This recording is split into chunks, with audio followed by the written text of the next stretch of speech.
kasih, salam damai Kristus bagi sahabat pendengar dimanapun Anda berada. Nah, kita akan berbagi inspirasi dan juga refleksi untuk menjalani hidup yang lebih bermakna dengan sangat gembira menemani Anda dalam perjalanan spiritual kali ini. Teman-teman, keadilan adalah fondasi kehidupan yang damai dan bermartabat.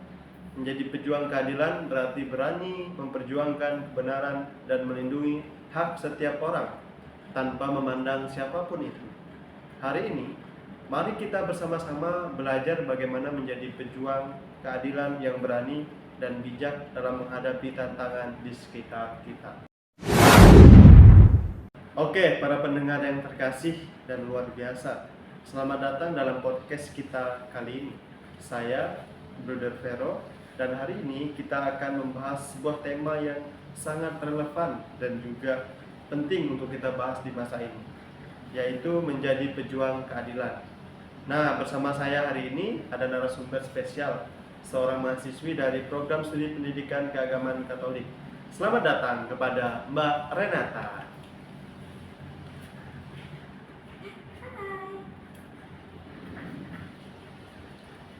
Halo Bruder, terima kasih atas kesempatannya hari ini ya Bruder. Kita akan berbincang-bincang mengenai apa Bruder tadi? Menjadi pejuang keadilan. Nah Renata, mari kita mulai dari hal yang mendasar ya untuk dalam podcast kali ini. Apa sih sebenarnya makna keadilan menurut Mbak sendiri? Buat aku ya Bruder, keadilan tuh hak manusia untuk diperlakukan secara adil dan setara.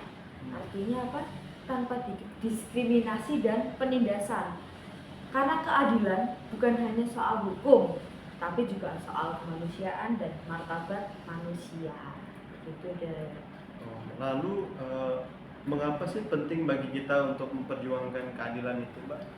Penting ya deh, penting banget sih. Karena kita ngerasain ketidakadilan secara nyata dan berdampak pada banyak orang, terutama bagi mereka yang rentan, mereka yang tertindas, yang menurut orang tuh kecil. Dengan menjadi pejuang keadilan, kita ikut mengangkat suara mereka yang sering dipinggirkan, terpinggirkan, tidak didengar, bahkan merasa mereka kecil.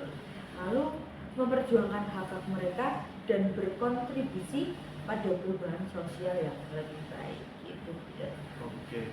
Apakah dari hal itu Mbak punya pengalaman yang menjadi contoh nyata pejuang keadilan yang menginspirasi Mbak?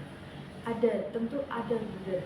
Perjuangan para warga yang mempertahankan tanah mereka dari penggusuran. Bruder mesti banyak dengarkan tentang gusur atau tentang apa gitu.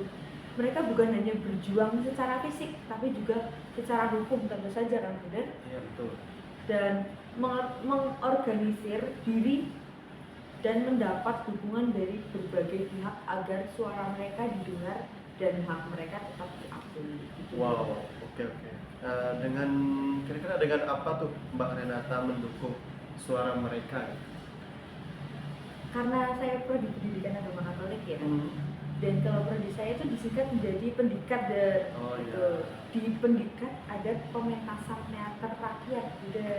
Kemarin baru saja kita mementaskan yang topiknya sama dengan apa yang kita bahas hari ini.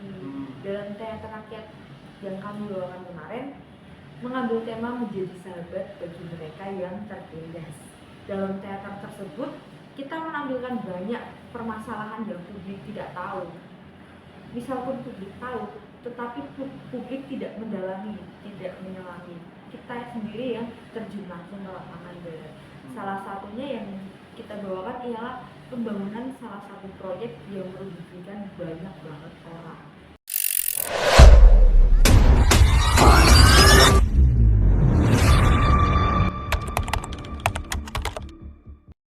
Oke, sangat menarik sekali ya Mbak Renata. Sebagai mahasiswa dari program studi pendidikan keagamaan Katolik atau tadi IPAK ya, IPAK itu atau pendikat gitu ya, yang ada unsur-unsur agamanya gitu. Lalu apakah ada gerakan secara khusus dari gereja untuk permasalahan itu, Mbak? Pertanyaan Bruder bagus banget. Secara umum gereja Katolik memang aktif membuka suara mengenai isu-isu keadilan sosial. Bruder sendiri sebagai bruder jelas tahu kan ya itu ya, Iya. termasuk dampak pembangunan yang tidak adil, pasti gereja sering berbicara gitu deh. Mengapa tuh bisa demikian ya Mbak Renata? Karena kegiatan tersebut mengorbankan kesehatan deh. Setuju nggak ada? Setuju banget.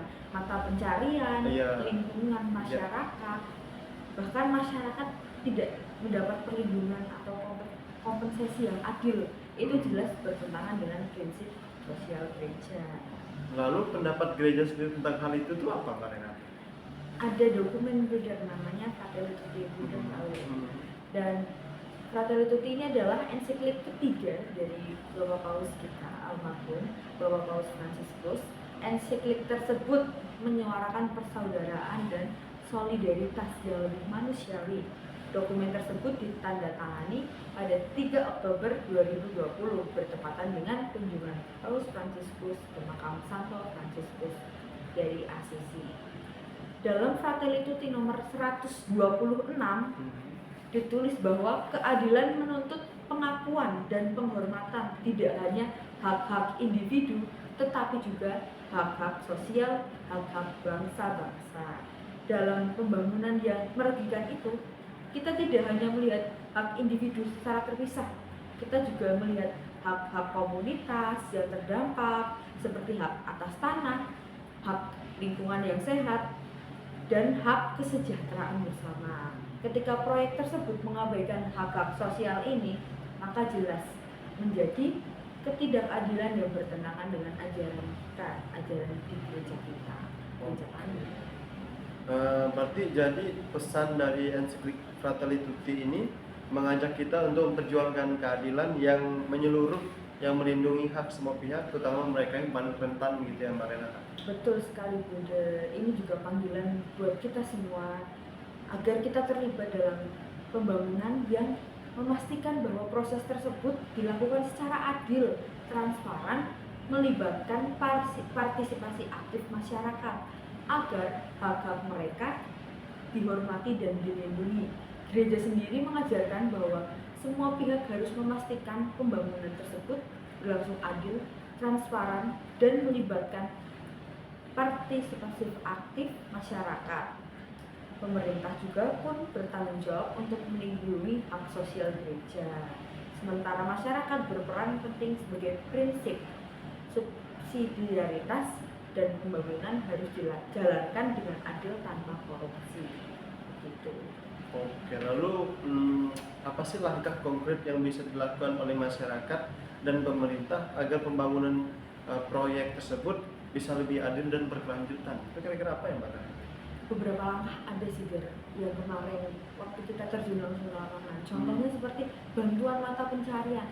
Mungkin kalau hal tersebut merugikan pemerintah atau kita sendiri bisa membantu dengan mencarikan mata pencarian yang baru yang mungkin lebih layak atau setara dengan sebelumnya. Lalu melibatkan orang-orang yang berdampak dalam proses pengambilan keputusan. Jadi tidak keputusan sendiri gitu, tapi saling berkontribusi, saling menyuarakan biar adanya keadilan itu tetap ada. Lalu yang ketiga, menerapkan perlindungan lingkungan yang adil. Yang jelas masyarakat tuh merasa dilindungi, hak-haknya merasa dilindungi gitu. Oke, Mbak Renata, terima kasih banyak atas penjelasan yang sangat mendalam dan inspiratif.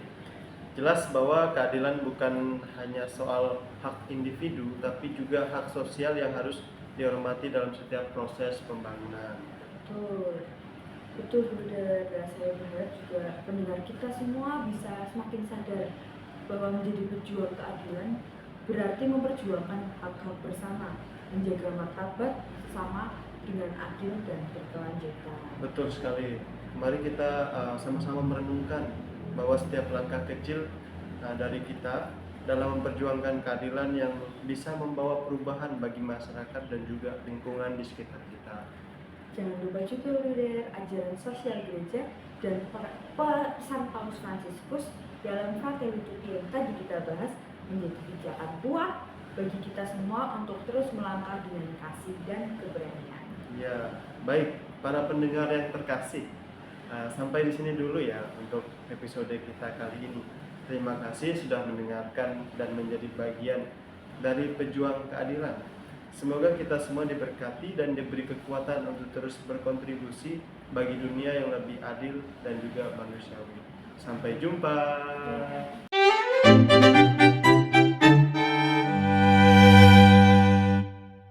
Oke, demikian podcast kita hari ini. Terima kasih kepada para pendengar yang sudah mendengarkan, dan sampai jumpa di episode berikutnya. Jangan lupa untuk selalu berlaku adil baik terhadap diri sendiri maupun orang lain.